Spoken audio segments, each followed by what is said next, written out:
So today we're going to be creating this quick animation that you can see here.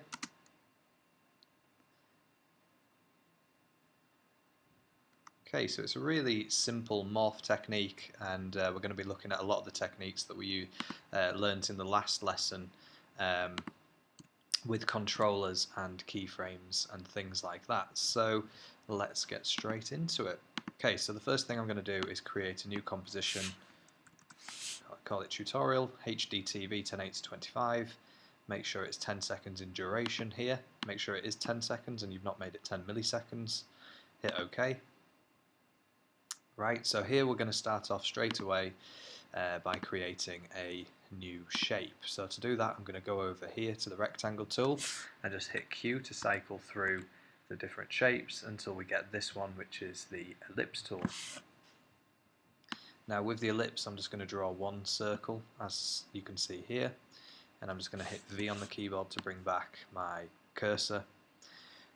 And at this point, if your fill and stroke haven't changed, or they look different to this, if your fill is turned off, and it'll be turned off by having the red line through it there, you just click on the fill text and click on one of these to enable either a solid colour or turn it off altogether. So I'm going to leave mine as a solid colour, and I'm going to make sure stroke is turned off. Now to change the colour of these two stroke or fill options, you just click on the colour tool there and then press the button. Okay, so with the circle in the middle, I'm going to just duplicate this shape, so there's two of them, and I'm going to move one over the other one like so, and we're going to get straight into this by creating the effect, and it's quite simple from there onwards. So the first effect I'm going to find is called fast blur, or the CC radial fast blur. And before we do anything with this effect, I need to create a new adjustment layer. And the adjustment layer will affect any layer that is underneath it. So we're going to drag the fast blur onto the adjustment layer and blur it about. In fact, we're not going to do fast blur. I'm just going to delete this for a second and just type in blur, and we are going to choose fast box blur. Okay, I'm going to blur it by about that much, and that's fine. Now the next effect we are going to add to this layer is a simple choker. And when you increase the single choker, you'll see what happens.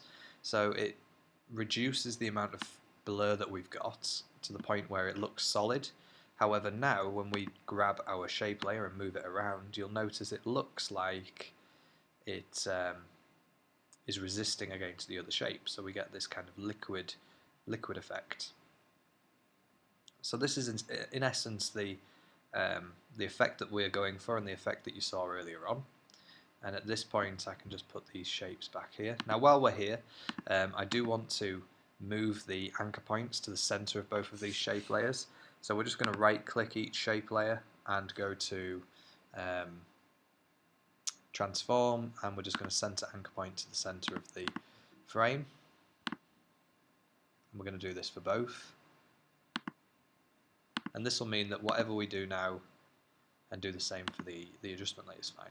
It means that anything that we add now will react how we expect it to. So at this point we're going to add a text layer, and I'm just going to type 30% randomly, and you could animate your text if you wanted it to do something. And now I'm going to create a new null object. And again, with the null object, I'm going to center the anchor point to the center of that frame. And this null is going to be our controller 1.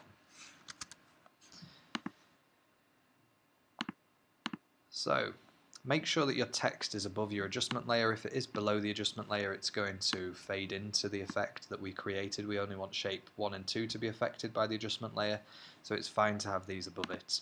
But what we're going to do now is we're going to parent shape layer 2 with the controller, and we're going to parent the 30% with controller 1. and we're going to hit P on our keyboard, and we're going to keyframe the position of controller 1 to start at 1 second, and then at 2 seconds we're going to grab the null and we're going to pull it here.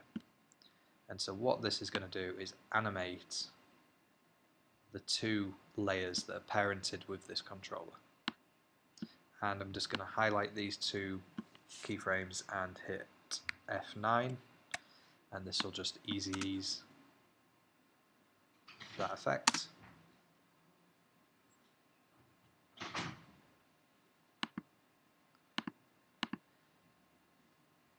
And essentially, to continue this with this effect, we're just going to do the exact same process. So we could duplicate layer 1 again, and we could move this over here. And if we add another fact or figure on this layer, we could animate another controller. So essentially, it's a case of duplicating the effect and creating another controller and adding movement. You could then also look at fading in and out this over a gradual amount of time so it looks like it disappears.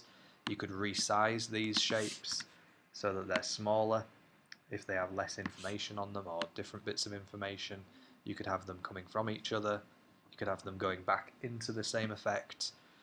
Really, it's up to you what you could do with it, but it's just a very simple technique to create a cool little animation which can just add another amount of depth to your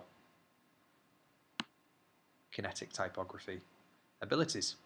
So that's it for this tutorial. Hope you enjoyed it. It's very short and fast, but the effect is quite powerful.